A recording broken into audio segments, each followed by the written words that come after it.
출애굽기 5번째 시간 모세의 착각이라는 제목으로 성경 본문은 출애굽기 2장 11절에서 15절까지 있습니다. 출애굽기 2장 11절에서 15절까지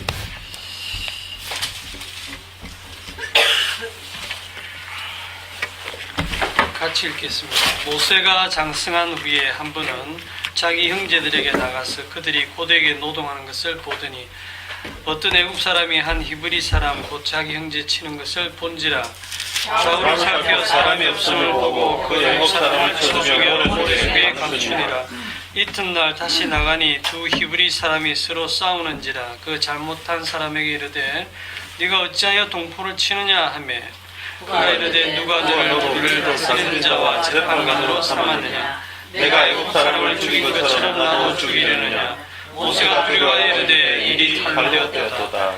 바로가 이 일을 듣고 모세를 죽이고자 하여 찾는지라. 모세가 바로의 낯을 피하여 미디안 땅에 머물며 하루는 우물 곁에 앉았더라. 미디안 제사장이 일곱 날이 되더니 그들이 와서 우물을 들어 비밀에 채우고 그들의 아버지와 양들의 물에게 하는데 15절까지 보겠습니다.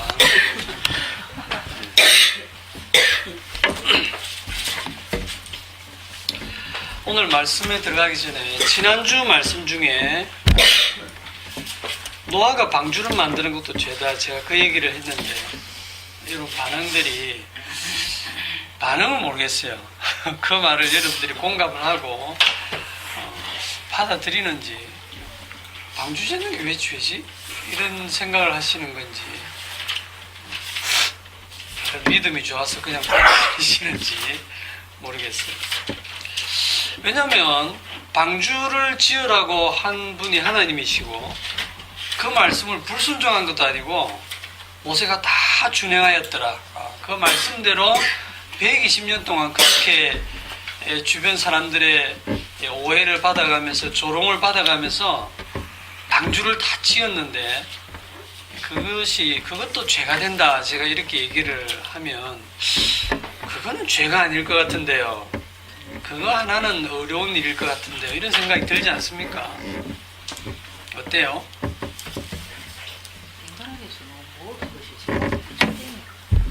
우리가 이제 모든 게 다 죄다라고 하는 답을 가지고 이제 하는데, 보통 우리의 그 선악 구조로서는, 선악적인 판단으로서는 그래도 하나님 말씀대로 순종해서 방주 만드는 것, 그것이 왜 죄가 되는가, 이런 생각이 들어요. 자, 그러면 이제 이렇게 한번 생각해 봅시다. 노아가 순종해서 방주를 만들었기 때문에 구원받았을까요? 아니면 정결한 짐승의 피로 구원받았을까요? 역사 속에서 보면 방주 안 만들면 어떻게 구원받아? 우리는 그런 생각이 들어요.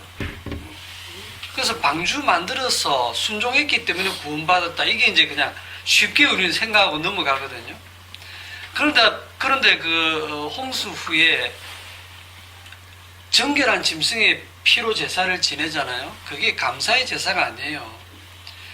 내가 무엇 때문에 구원받았는가 하는 걸 지금 기계적으로 보여주는 것이 정결한 짐승의 피였습니다. 그 정결한 짐승들은 뭡니까? 방주에 7쌍씩 탔던 그 정결한 짐승들은 제사 지내려고 탄 거예요. 죽으려고. 네? 기껏 방주 타고 살아났더니 방주에서 나와서 희생제물이 되잖아, 그죠? 그래서 노아가 순종하고 방주 만드는 그거는 의가 안 됩니다. 정결한 짐승의 그 희생의 피만이 노아의 의가 되어서, 의가 노아에게 더딥혀져서 구원받는 거예요. 그것을 뭐라고 하냐면 은혜라고 합니다. 은혜로 구원받았다 할 때, 우리가 너무너무 오해하고 있는 단어가, 자꾸 오해하는 단어가 이 은혜라고 하는 단어예요. 창세기 6장을 한번 보십시다.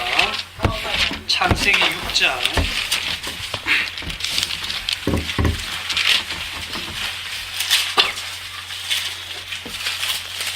5 5절부터 보겠습니다. 잘 아는 내용인데 창세기 6장 5절에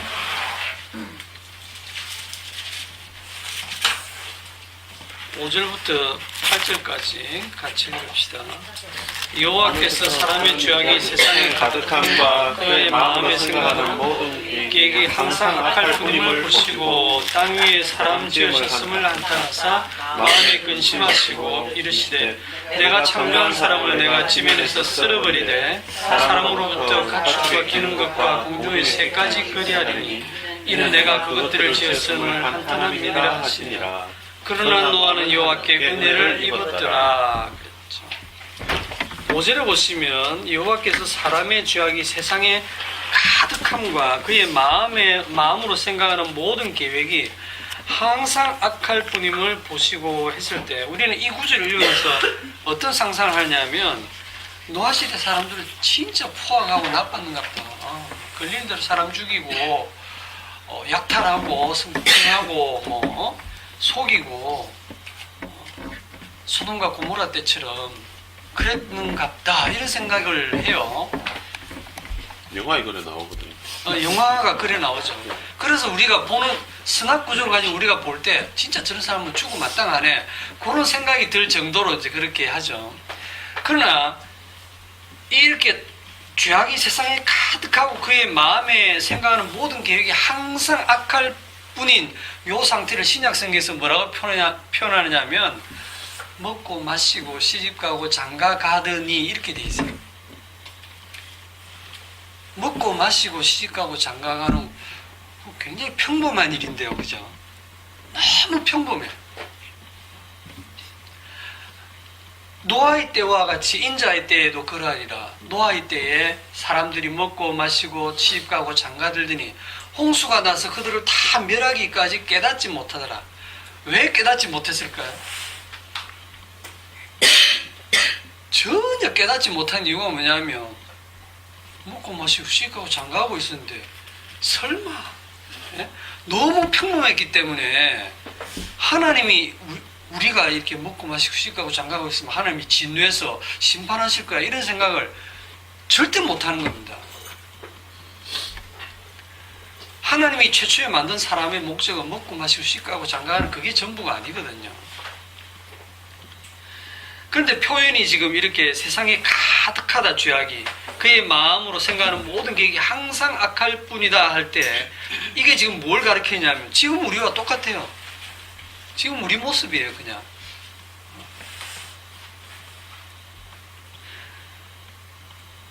그래서 하나님께서 창조한 사람을 다 쓸어버린다고 하시고 8절에 보시면 그러나 그랬죠. 그러나 노아는 여호와께 은혜를 입었더라 하고 여기에 은혜란 말이 이제 처음 딱 나오거든요. 노아가 은혜를 입었대. 그 은혜를 입었다는 말이 무슨 말입니까? 노아는 먹고 마시고 시집도 안 가고 장가도 안 가도 살았다 이런 말입니까? 아니거든요. 노아도 그 시대 사람하고 똑같이 살았어요. 다를 바 하나도 없어요. 똑같이 홍수로 그들과 함께 멸망받아 마땅한 사람인데 그러나 은혜를 입었더라. 은혜로 노아는 구원을 받았더라 이 말입니다. 그래서 이 하나님이 불쌍히 여겨서 노아를 구원하는 그 은혜 외에는 다르게 노아에게 구원받을 만한 이유가 없는 거예요. 그런데 그 다음 9절을 딱 보시면 기가 막혀요. 9절을 다 같이 시작. 이것이 노아의 조건이라. 노아는 의인이요 당대의 완전한 자라. 그는 하나님과 동행하였으며. 이게 나오죠 이제. 노아는 의인이요 당대의 완전한 자라. 그가 하나님과 동행했다. 의인이다, 완전한 자다, 하나님과 동행했다. 그렇지. 노아가 은혜 받을 만한 이유가 있었어. 이거 딱 읽는 순간 벌써 앞에서 은혜 받았단 말은 싹 날아가요. 여러분 마음속에서 은혜는 날아가고 노아가 의인이었구나. 노아가 완전했구나. 노아가 하나님과 동행하는 삶을 살았구나. 이걸 하면서 여러분은 무슨 상상을 하느냐 하면 나도 그래. 말씀대로 완전하게 살아야지. 하나님과 동행하면서 살아야지 하는 그게 여러분 삶에 적용하는 게 뭐냐 하면 뭐 큐티를 한다든지 뭐 주일 성수를 한다든지 이런 것들 아니에요? 기껏 생각하는 게 하나님과 동행하는 게 그죠? 그런데 이게 은혜라는 말씀을 하나님이 싹 감추시는 기가 막힌 방법입니다. 성경에서 바로 앞에서 은혜라고 해놓고 요거를 그 다음에 바로 노아는 의인이요 당대의 완전한 자 그 하나님과 동행하였으며 이렇게 딱 감추어버린 거예요. 노아가 어느 정도 완전하고 의인이었는가 하는 것을 어디서 보느냐 하면 어디 갔노? 창세기 9장 20절. 자, 창세기 9장 20절. 20절, 21절 같이 읽읍시다. 시작. 노아가 농사를 지어서 포도나무를 심었더니 포도주를 마시고 취하여 그 장막 안에서 헐거벗은지라. 예. 노아가 방주에서 나와서 한 일이 딱 두 가지가 기록되는데 하나는 정결한 짐승의 피로 제사 지낸 거하고 또 하나는 포도농사 딱 지어가지고 이렇게 술을 담아서 포도주 한 잔 거하게 쳐드시고 장막에서 그냥 벌거벗고 이렇게 자는 요거예요. 이게 당대의 의인이고 완전한 자의 모습입니다. 하나님과 동행하는 모습이에요. 기가 막히죠.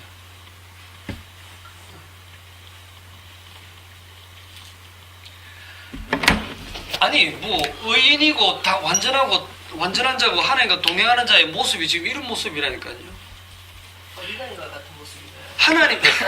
하나님이 지금 노아에게 야 네가 그래도 은혜로 구원받은 놈이 어떻게 술을 그래 심하게 먹고 아들 부끄럽지도 않나 그 장막에서 벌거벗고 그렇게 자냐 정신줄 놓고 하나님이 언제 그래 책망하신 적이 있어요 없어요? 없거든요. 이게 뭐냐면 노아가 뭐로 구원받았는가를 확실하게 보여주는 삶이에요. 나는 정결한 짐승의 피로 그 은혜로 내가 구원받은 나는 죄인이다 하는 그거예요. 그래서 은혜로 구원받았다라고 하는 게 이게 죄인이 은혜로 구원받을 때 이 죄인 위에 뭐가 덮여지느냐 하면 정결한 짐승의 피, 그거는 그림자고 나중에 가보면 그 정결한 짐승이 상징하는 게 예수님이죠. 예수님의 피, 예수님이 십자가에서 흘린 그 십자가에 흘리신 그 피로 그 주님의 보혈로 죄인을 덮어준다 이 말이에요. 덮어준다는 게 무슨 말이냐 하면 이렇게 열고 보면 뭡니까?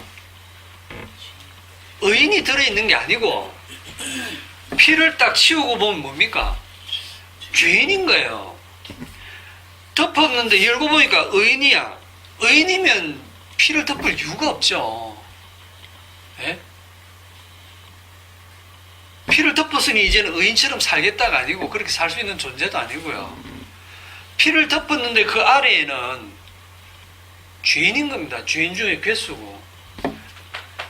그런데 걔가 의인처럼 살고 있다. 그러면 피가 무색하잖아요. 피를 얘한테 왜 발랐을까? 피 안 발라도 잘 사는데?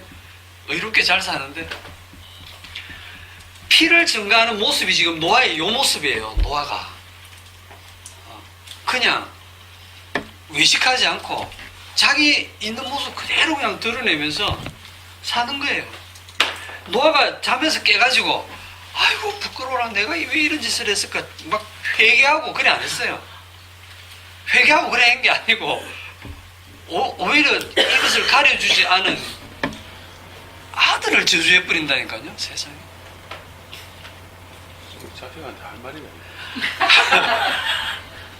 로마서 4장에 보면 일한 것이 없이 하나님께 의로 여기심을 받는 사람의 복에 대하여 그 복에 대하여 어떤 복이냐 하면 불법이 사함을 받고 죄가 가려지심을 받는 사람은 복이 있고 주께서 그 죄를 인정하지 아니할 사람은 복이 있다.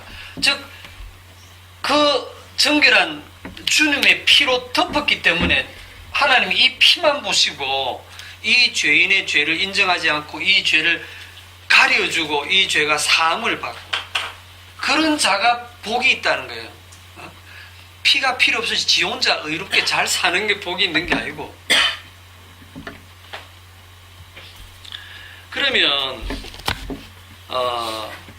결국 그 피로 구원받은 거지 노아가 방주 만들어서 구원받은 건 아닙니다. 방주는 물리를 그 기도한 그 예수님이 하나님이 노아에게 기적을 일으켜가지고 노아와 그 식구들은 물리로 붕 뜨기 위해서 물리를 걸어다니게 할 수도 있잖아요. 더 기적적으로 구원하실 수도 있잖아요. 그런데 방주를 만들어 해갖고 방주를 타서 구원하게 했거든요. 그러면 사람들은 하나님의 은혜는 다 잊어버리고 방주만 생각한다니까요. 방주를 만든 노아의 그 수고와 노력과 땀만 생각한다니까. 오늘날 뭐와 같으냐면 주 예수를 믿어라 그리하면 너와 내 집이 구원을 얻으리라니까 그 말씀을 보는 사람들이 아, 예, 제가 믿겠습니다. 내가 믿었으니 이제 구원받은 거 맞죠? 방주를 만들었으니까 구원되는 거 맞죠? 이것처럼 자기가 믿어서 구원받은 줄 알아. 노아가 방주 만들어서 구원받은 줄 아는 것처럼 오늘날 사람들은 자기가 예수 믿어서 구원받은 줄 안다니까요. 예수를 믿어서 구원받는 게 아니에요. 성경은 그렇게 기록되어 있어도 주님의 피로 구원받지. 주님의 피로 오직 그의 은혜로 구원받는 걸 표현을 믿음으로 구원받는다. 믿음으로 어렵게 된다. 이렇게 표현할 뿐이에요. 근데 이 믿음이 우리 인간들이 상식적으로 생각하는 그런 믿음이 아니라니까요. 자기가 막 믿습니다 하면서 막 만들어내는 그런 인간적인 믿음, 신뢰 이런 걸로 구원하시는 게 아니에요. 누가 믿음이 좋으냐 경쟁해가지고 하나님 믿음 좋은 사람 구원하는 그런 게 아니라니까요.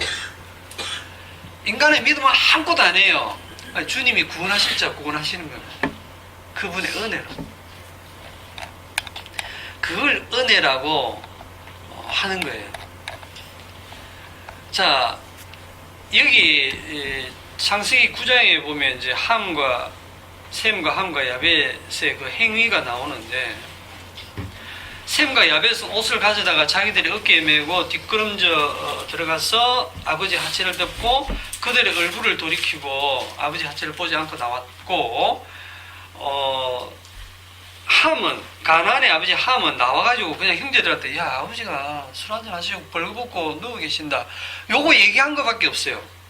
뭐 잘못했습니까? 아버지 벌거벗고 누워 계시다 그렇게 얘기한 거는 함이고 그래? 그러면서 옷 들고 들어와서 덮어준 거는 셈과 야벳이고 그게 끝이에요. 그런데 노아가 술이 끼어서 그의 작은 아들이 자기에게 한 일을 알고 가나안은 저주를 받아 그의 형제들의 종이 되기를 원하노라. 저주를 퍼붓습니다. 자식한테 저주 퍼붓는 아버지가 어디 있겠어요?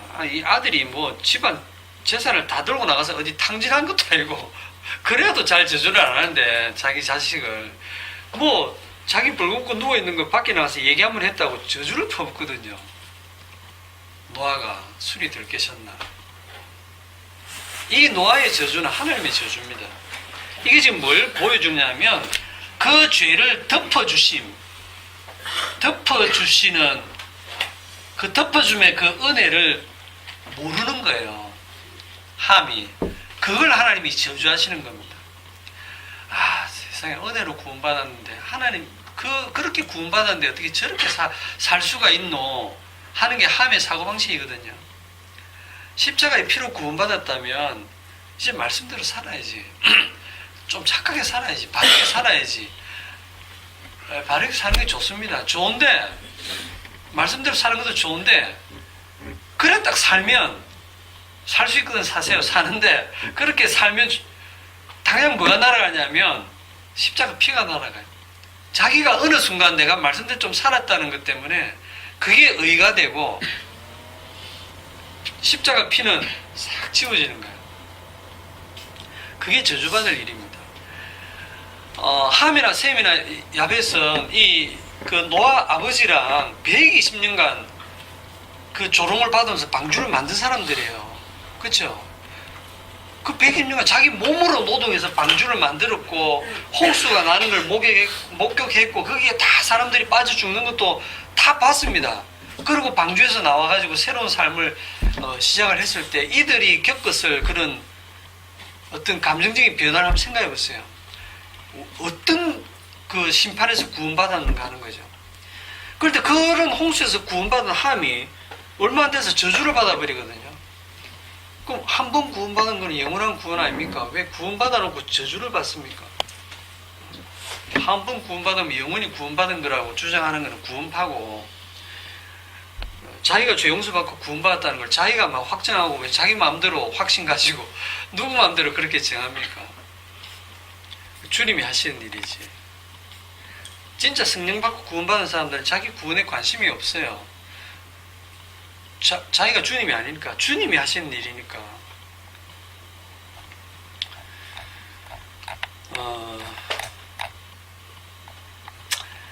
우리가 선악과를 먹고 난 다음부터 사람들은 모든 걸 선악으로 판단을 해요. 그러면 방주 짓는 건 선한 일, 안 지으면 악한 일, 이런 식으로 판단할 수 있듯이 예수 믿으라니까 내가 예수 믿겠습니다. 예수 믿으면 선한 거, 안 믿으면 악한 거.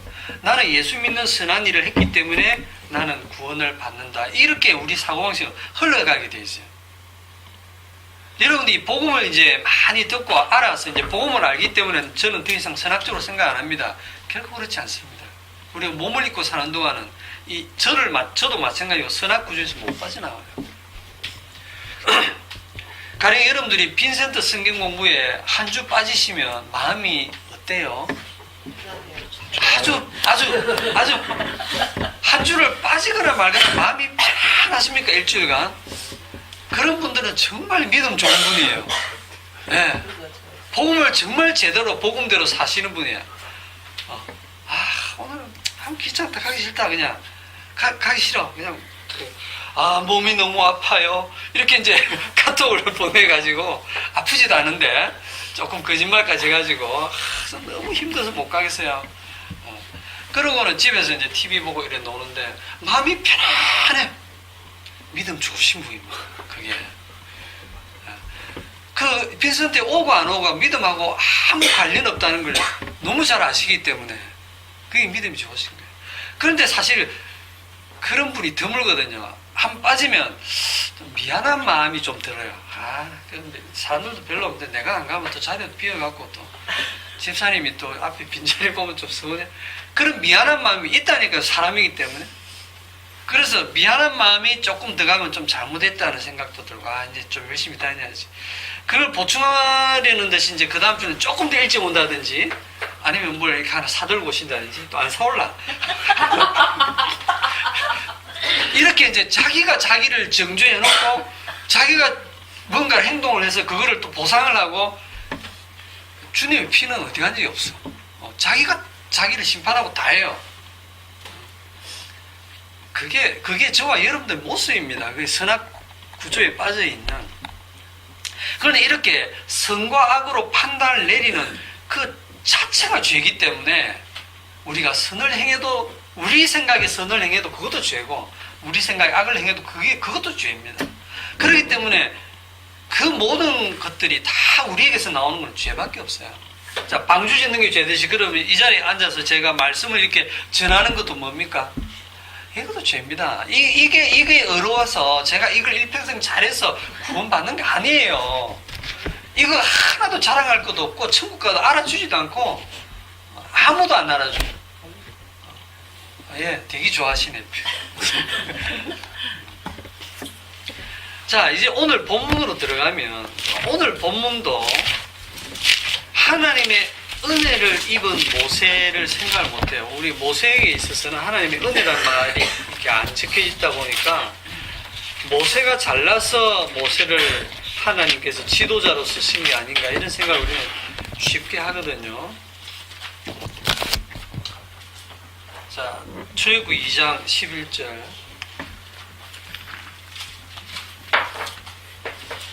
모세가 장성한 후에 한 번은 자기 형제들에게 나가서 그들이 고되게 노동하는 것을 보더니 어떤 애굽 사람이 한 히브리 사람 곧 자기가 치는 것을 본지라.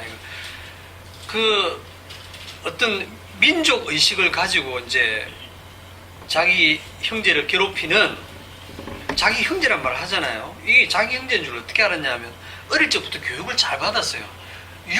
유모가 실제로 자기 엄마잖아요. 젖먹이 교육. 어릴 때 그 교육을 잘 받아서 민족적인 정체성을 확실히 이제 가진 거예요. 그래서 어릴 적 교육이 중요하구나 이제 이렇게 딱 또 나오거든요. 이 본문을 사람들이 어떻게 설교하는지 제가 인터넷을 좀 찾다가 한국신앙마당이라는 데 보니까 저하고 이름이 똑같은 목사님이 있어가지고 그래서 한국신앙마당의 이성희 목사님 그래서 뭐라고 쓰셨는지 제가 읽어봤어요. 모세는 히브리인들이 노역하는 곳에 갔다가 애굽인이 히브리인을 때리는 것을 보고 살인을 합니다. 모세의 살인의 그 반론은 애족심이었습니다. 계획적인 살인은 나쁜 것입니다. 그러나 충동살인도 절대 정당화될 수 없습니다. 아무리 애족심에 의한 것이라도 살인은 하나님의 방법이 아니고 하나님의 뜻도 아닙니다. 하나님이 십계명을 주시기 전이지만 살인이 죄인 것은 모세의 행동에서 역력히 나타납니다. 그는 좌우를 살피고 시체를 모래에 감추었습니다. 법이 있기 전에도 양심이 죄인지 아닌지를 분명히 말해줍니다. 모세는 사람의 눈을 의식했지만 하나님의 눈은 의식하지 않았습니다. 두려워하는 것은 죄의 결과입니다. 이 정도 있죠. 이런 해석들이 전부 선악적인 식으로 성경을 해석하는 심하게 말하면 쓰레기 해석입니다.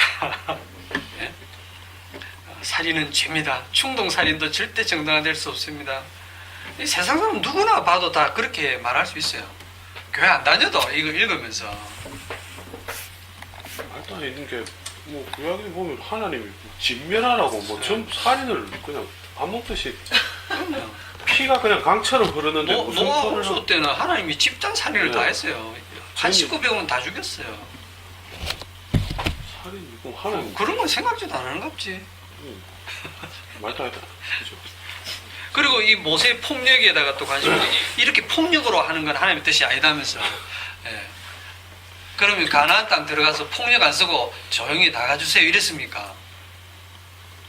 그래갖고 폭력은 하나님이 싫어하시고 예수님도 폭력을 싫어했기 때문에 무저항주의로 그냥 잡으러 왔을 때 순순히 잡혔고 십자가에 달 때 순순히 비폭력을 사용해서 죽으셨다 해가지고 비폭력 무저항주의를 예수님이 가르치셨다고 이렇게 하는 그런 사람들도 있죠. 전부 엉터리 해석들을 하고 있습니다.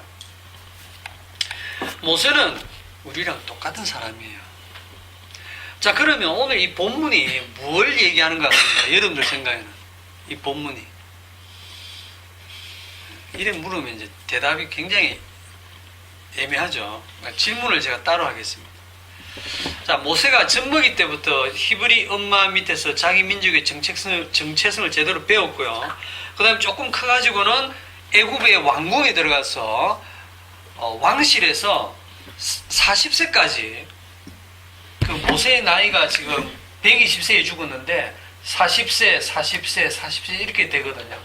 이 40세는 왕궁에서 애굽의 왕궁에서 왕실 교육을 받습니다. 그 다음에 40세에 딱 나와가지고 까불다가 살인자가 돼서 도망가가지고 미디안 광야에서 이제 도망자로서 살다가 하나님이 80세에 불러가지고 부름받아갖고 40년 동안 이제 이 출애굽해서 광야 40년 도는 그 일을 이제 같이 하죠. 이게 출애굽 지도자로서 일을 합니다.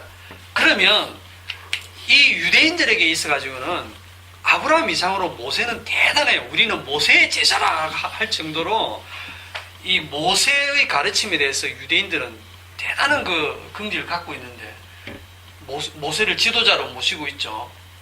그러면 제가 질문을 이렇게 할게요. 모세가 이렇게 지도자가 되는 것은 어릴 적 그 왕궁에서 배운 그 지식, 어릴 적 배운 민족 정체성과 왕궁에서 모든 그 배운 선진, 그 당시 애굽이 가장 발전한 나라니까 그 나라 왕궁에서 최고의 교육을 받았을 거잖아요.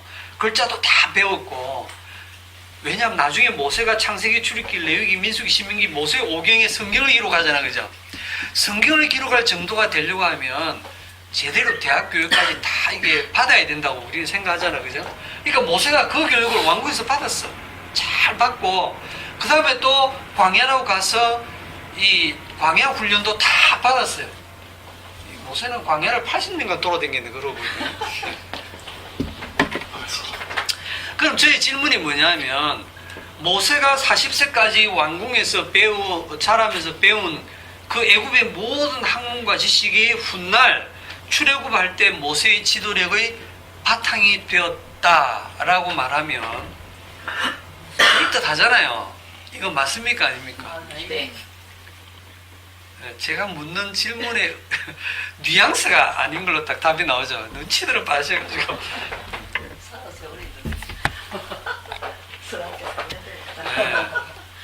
사실 저도 옛날에 그런 생각을 했어요. 모세가 성경을 기록할 정도 되면 똑똑해야 된다. 그러니까 교육을 제대로 받아야 된다. 무식해갖고 어떻게 성경을 기록하겠냐. 그래서 하나님이 애굽에서 그렇게 교육을 시키셨다. 애굽에서 왕자로 자라면서 무예도 익히고 학문과 여러 가지 지도력까지 다 익히도록 했다. 저는 그렇게 생각을 했었어요. 저도. 그러면 이제 사람들이 어떤 생각을 하냐면 이런 걸 가지고 모세처럼 이렇게 잘 준비되고 잘 교육받고 잘 훈련된 사람을 하나님이 쓰신다. 맞습니까? 그럼 뭔데요? 잘 준비 안 되고 공부도 안 하고 무식한 사람을 하나님이 쓰신다. 그럼 맞습니까? 그것도 아니죠. 상관없죠. 뭐 돌둘러도 아브라함의 자손을 만드는 그렇지. 역시 집사님 돌들로도 아브라함의 자손을 만드시는데 우리가 이게 우리 사도행전 7장에 가봅시다. 사도행전 7장 22절. 스데반의 설교 중에서 모세를 어떻게 얘기하는가 보세요. 사도행전 7장 22절.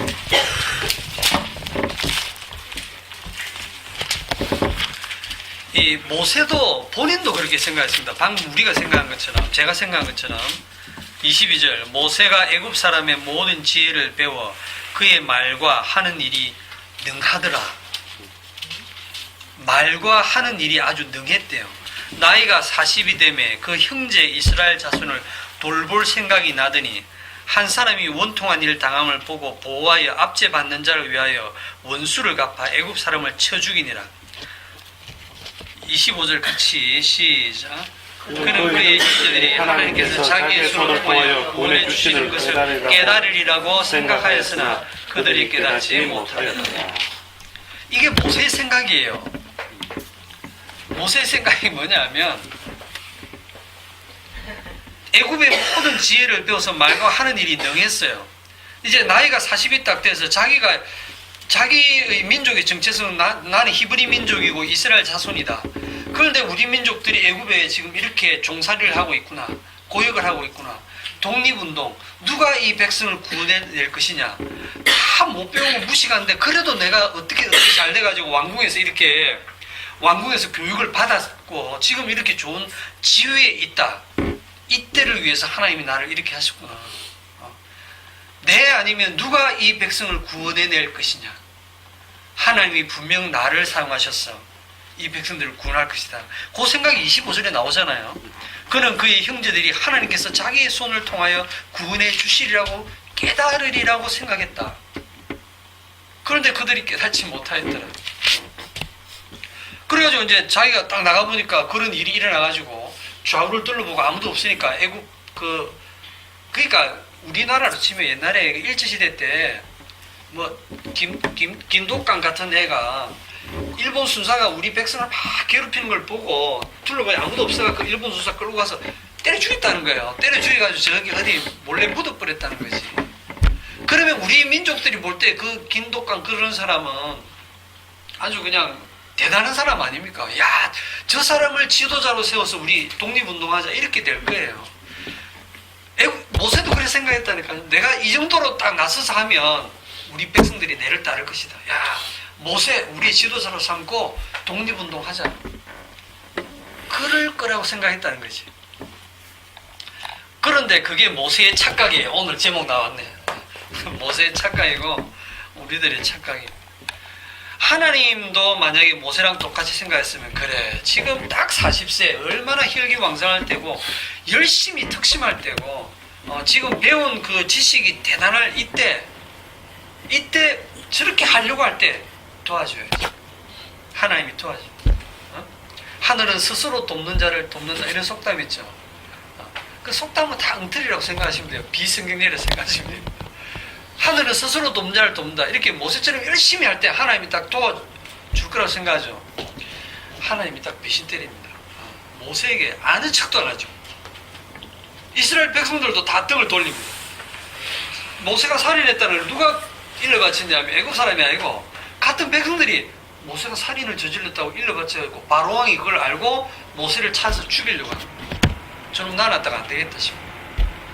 그래서 그게 일이 들통났구나 이래가지고 모세가 도망을 가죠.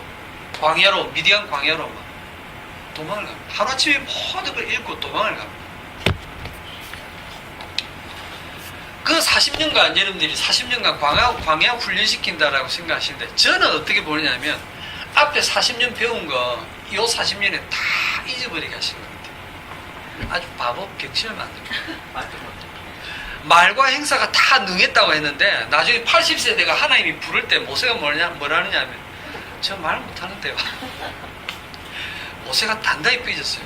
내가 그렇게 하려고 할 때는 코빼기가 안 보이더니 하나님이 안 도와주시더니 이제 여러분 40년이라는 세월이 얼마나 깁니까? 군대 뭐 2, 3년 갔다 오는 것도 그렇게 긴데 40년을 미디안 광야에서 시골에서 양만 치면서 40년 보내보세요. 바보 됩니다.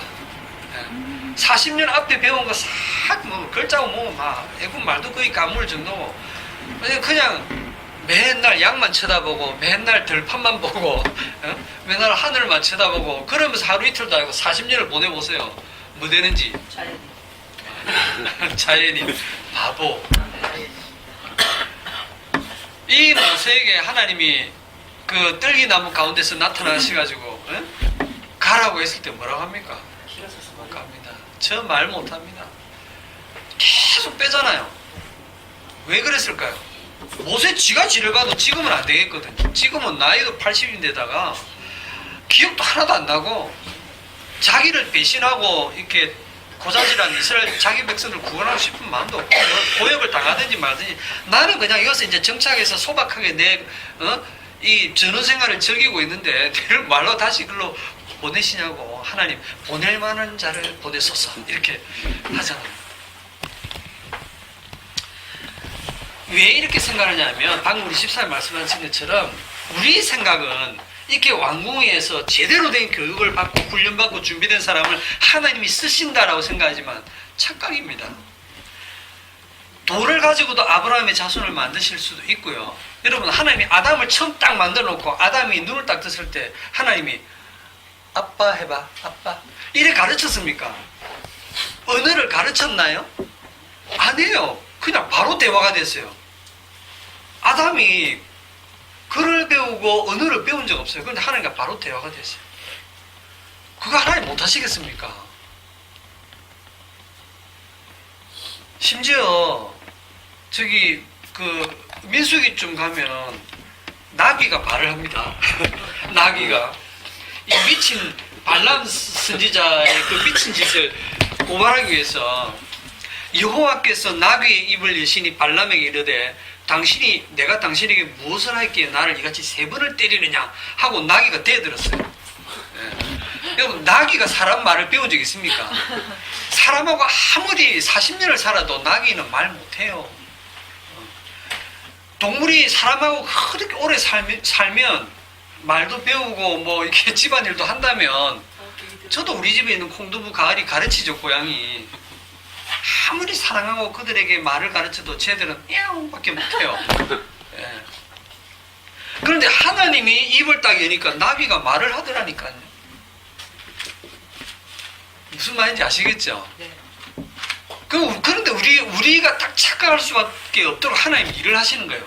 요게 이 모세가 애굽 왕궁에서 배운 이 모든 학식과 이 애국에서 모든 배운 이 지혜로 말미암아 지도자가 됐다라고 생각을 할 수밖에 없도록 성경을 딱 기록했대요.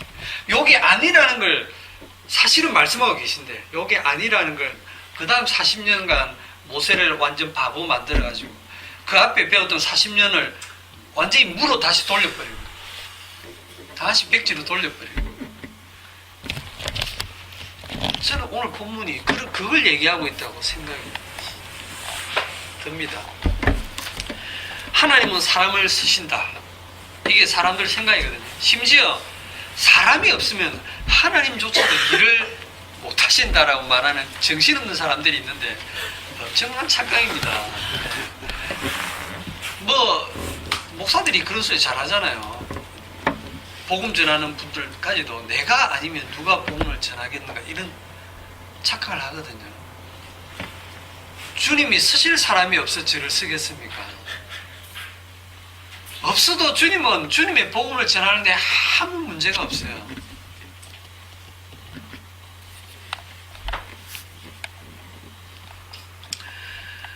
자, 그러면 이제 그러면 사도 바울의 경우도 생각해 봅시다. 사도 바울에 대해서도 우리가 비슷한 착각을 할 수 있거든요. 왜냐하면 사도 바울이 어떤 사람입니까? 신약 성경의 대부분을 기록한 사람이에요, 그죠? 로마서부터 스시에서 다 기록했어요.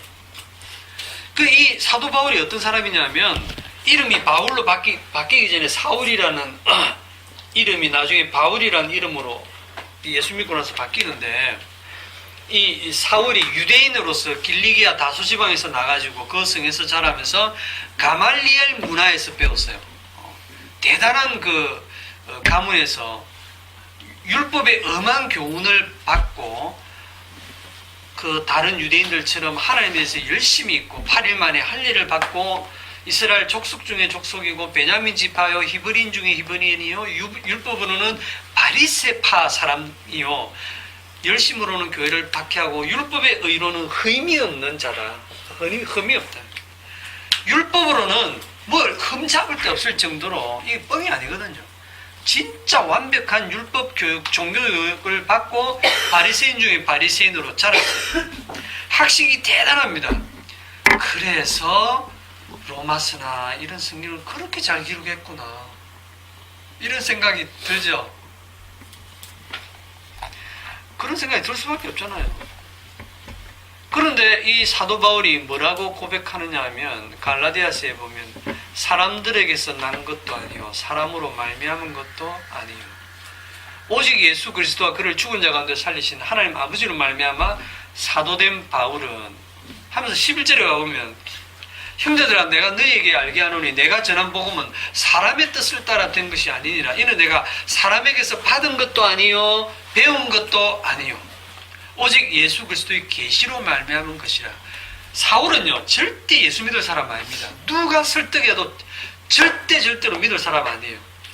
그러니까 다메섹으로 가는 길에 주님이 직접 나타나셨죠. 네가 왜 나를 핍박하느냐. 누구십니까?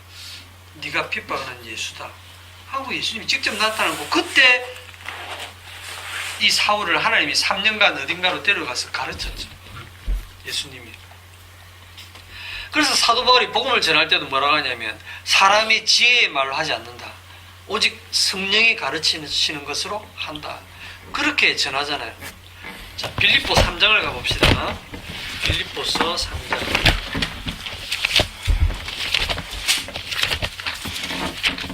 에베소, 빌립보, 신약성경 321쪽에 빌립보서 3장 1절부터 보겠습니다. 이것도 사도 바울이 기록한 거죠. 끝으로 나의 형제들아 주 안에서 기뻐하라. 너희에게 같은 말을 쓰는 것이 내게는 수고로움이 없고 너희에게는 안전하니라. 여러분 주 안에서 기뻐하세요. 자, 사도 바울이 주 안에서 기뻐하라 이렇게 지금 기뻐하라 얘기를 합니다. 그 다음에 2절에 보면 개들을 삼가고 행악하는 자들을 삼가고 몸을 상해하는 일을 삼가라. 세 가지가 나오죠. 개들을 삼가고 행악하는 자들, 행악자들을 삼가고 몸을 상해하는 일을 삼가라. 우리가 삼가해야 될 일이 세 개구나 생각하시면 안 돼요. 요게 다 같은 거예요. 개들을 삼가라니까 개는 집에서 키우지 말고 고양이 키워라 이런 뜻도 아니에요. 개, 행악하는 자, 몸을 상해하는 자, 요게 세 개가 다 같은 말인데 요게 뭐냐면 요렇게 하는 자들이 주 안에서 기뻐하는 것을 방해하는 자다. 주 안에서의 기쁨을 다 빼앗아 버리는 자들이에요. 그건 뭐냐면 몸을 상해한다는 거는 무슨 말이냐면 할례입니다. 할례. 요 당시에 유대인 중에서 예수를 믿는 사람들, 그 옛날 습관이 있어가지고 예수 믿는 거 맞아, 예수를 믿어야 돼, 예수 믿어야 죄를 용서받아, 그런데 할례도 받아야 돼 하고 딱 갖다 붙이는 거예요. 네. 은혜로 구원받는 거 맞는데 플러스 뭘 붙이냐면 알파를 붙여요. 은혜로 구원받았기 때문에 할례도 받아야 돼. 오늘날 할례를 얘기하면 여러분들 별로 실감이 안 나잖아요. 오늘날에는 뭐냐면 은혜를 받았으면 그래도 교회는 하나 정해서 다녀야 돼, 주일은 성수해야 돼, 기도는 해야지, 성경은 말씀은 늘 묵상하고 살아야지, 은혜를 받았다면 말씀대로 살아야지, 그렇게 네 마음대로 살아가 되니 하고 여기다 뭔가를 하나 알파를 딱 붙이는데요. 여기에 사람들은 습관이 딱 요걸 붙이면 이게 가장 중요하지, 요거는 날아갑니다. 십자가의 은혜는요, 다른 거 뭐 하나 딱 붙이는 순간 십자가의 은혜는 벌써 무시되고 날아갑니다. 그럼 모독하는 게 돼요. 그렇게 자기 몸의 뭔가 행위로 의를 챙기려고 하는, 그러니까 참 노아가 구원받은 게 하나님의 은혜도 있지만 방주 만드는 수고도 했잖아. 방주 만드는 그 순종도 했잖아. 그러니까 순종도 해야 돼. 그럴듯하거든요. 갖다 딱 붙이면. 그러니까 하나님의 은혜 플러스 노아의 순종, 이렇게 되는 거예요. 어? 하나님의 은혜가 99%면 순종 1%는 들어가. 그러면 99%가 아무것도 아닌 게, 왜? 은혜가 은혜 되지 않는 겁니다. 여러분, 은혜가 은혜 되려면 인간에게는 아무것도 없어요. 인간의 의는 전적으로 죄의 덩어리고 죄인인데 오직 하나님 쪽에서 일방적인 은혜로 그냥 구원하시는 거예요. 그래서 인간에게서 어떤 의도 나오면 안 돼요. 그런데 인간들은 자꾸 여다가 뭘 갖다 붙이거든요. 그게 개입니다. 그게 행악하는 거예요. 그게 몸을 상해하는 일이고, 뭔가 이렇게 율법에 뭔가 조금이라도 딱 매이게 되면 기쁨 사라집니다. 예수 믿는 거 힘들어 죽겠다, 이래 됩니다. 네. 정말로 진짜 은혜가 뭔가를 알면 내 하는 모든 행위하고 관련 없이 하나님의 일방적인 은혜로 구원받는다는 걸 알면 주 안에서 기뻐할 수 있거든요. 그것도 잠시지만 잠시 기뻐하다가 우리 사고방식은 또 여기로 돌아온다니까요. 그래도 내가 뭘 좀 해야지, 이렇게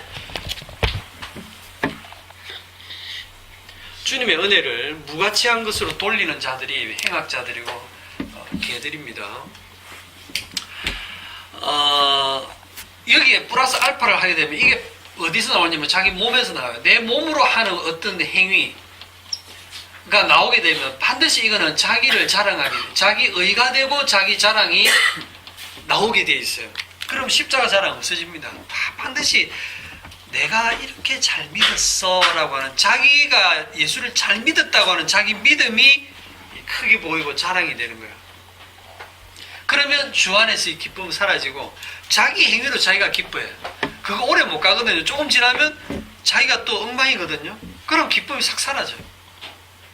또 그 기쁨을 회복하려고 기도원 찾아가고 막 하나님 믿습니다 하면서 이렇게 어떤 감정적인 도취 쪽으로 또 빠져들고 그러거든요.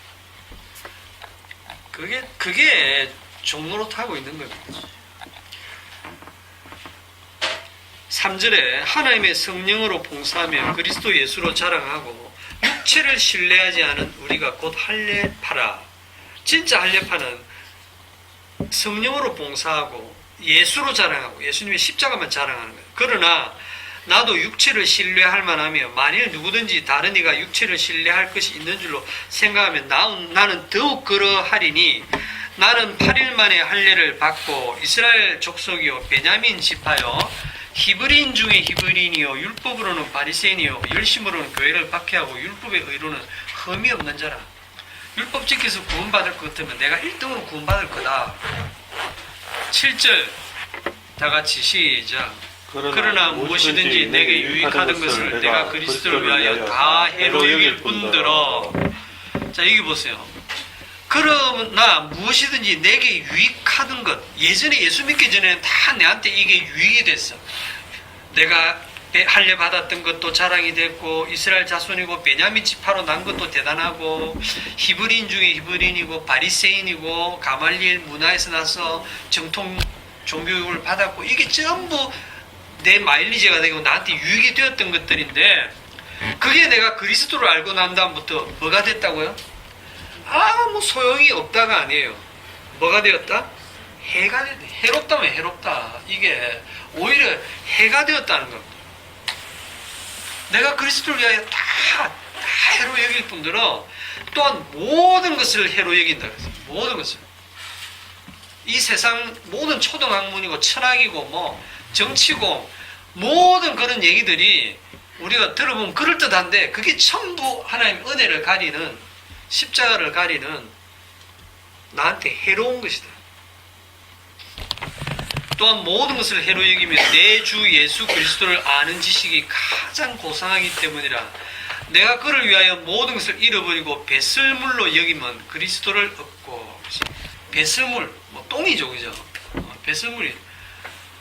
배설물이 아까워서 못 갖다 버리고 집에 잘 보관하고 계신 분이 있습니까? 다 버리는 거예요. 모세가 앞에 애굽 왕국에서 배웠던 거 40년간 배웠던 거 그거 배설물이라는 거예요. 지가 못 버리니까 나머지 40년 동안 하나님이 다 버리게 하세요. 자기의 열심, 자기 민족을 향한 그 계획과 열심, 열정 그런 것도 쓰레기라니까요. 그거 다 사라지게 만든다니까요. 그래야 그렇게 된 모세를 썼을 때 모세는 이게 다 하나님의 은혜다 이렇게 나오죠. 안 그러면 하나님도 도와주셨지만 내가 그래도 잘났지 이게 나온다니까요. 그런데 이렇게 잘 보면 모세든 바울이든 우리는 착각할 수밖에 없도록 그 배경이 그렇죠. 네. 그게 성경이 정말 어려운 거예요. 배경을 다 그래 깔아놔 놓고는 그게 다 해로운 것이고 배설물이다라고 하는데 그래도 우리는 말은 그래 읽는데도 불구하고 배설물 안 여기거든요. 똥을 안 여기거든요. 그걸 위해서 우리가 그걸 얻으려고 더 노력하고 있다니까요. 자꾸만.